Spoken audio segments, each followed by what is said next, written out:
на тој пат поголема афирмација нашата земја никој пат не добила.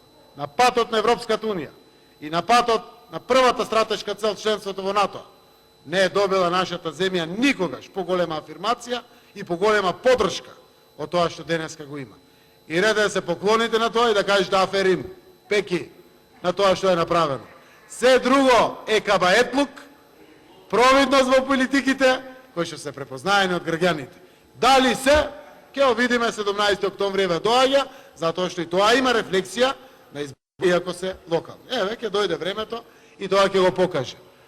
Додека чекаме Европската унија да се одлучи, нема дилеми дека треба да работиме, треба да градиме пријателства, треба да ги отвараме сите административни пречки и бариери, се со конечна цел да донесеме поголема благосостојба на нашиот народ, на нашата економија, на нашата трговија, на нашиот извоз, затоа што тоа носи поголем бруто домашен продукт, поголем економски стандард, повеќе работни места и слично.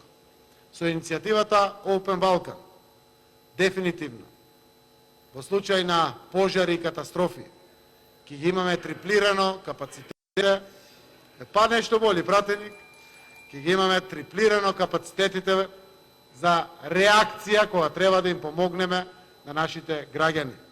Затоа што сега ни се на располагање и српските и албанските сили во случај на земјотрес, на поплава, во случај на пожари, кои што еве летно време ги имаме, и тоа соседите и без договори треба да го прават. Ние подпишавме договор.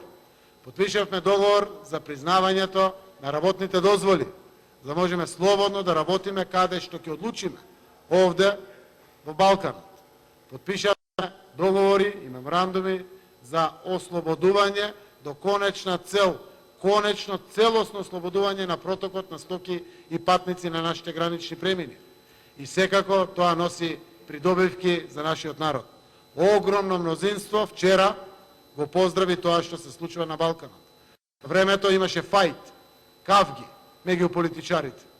Не така долго, пред 4 години, бевме скарани и со Србија, и со Албанија, и со Косово, и со Бугарија, и со Грција, со сите, до еден.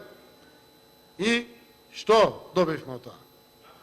Добивме бела чума, заминат граѓаните надвор од државата. Добивме разочараност, добивме апатија во општеството. Денеска имаме соработка во регионот. Денеска лидерите седат заедно, зборуваат во исти дух за придобивките на својот народ. Има разлика од небото до земјата на политиките денеска и пред 4 години. И затоа ред е да се приклучите на тоа што е добро, на тоа што носи поени на нашиот народ, на тоа што носи придобивки на нашиот народ. Довршите се мислата. Смешно е многу, пратенички. Сериозни работи овие, државни работи. Така. Се надевам дека во иднина ќе добиеме одговорна опозиција како што треба. А до тогаш ви кажав, само продолжите така и ќе нижите порази уште многу. Ќе нижите порази уште многу, затоа што и опозицијата има одговорност во државата, многу помалку од власт. Но опозицијата има одговорност и таа опозиција треба да го поддржи сето тоа што е добро за државата. Open Балкан е добро за државата. Интеграција во Европската унија е добро за државата. Треба да го поддржите и практично.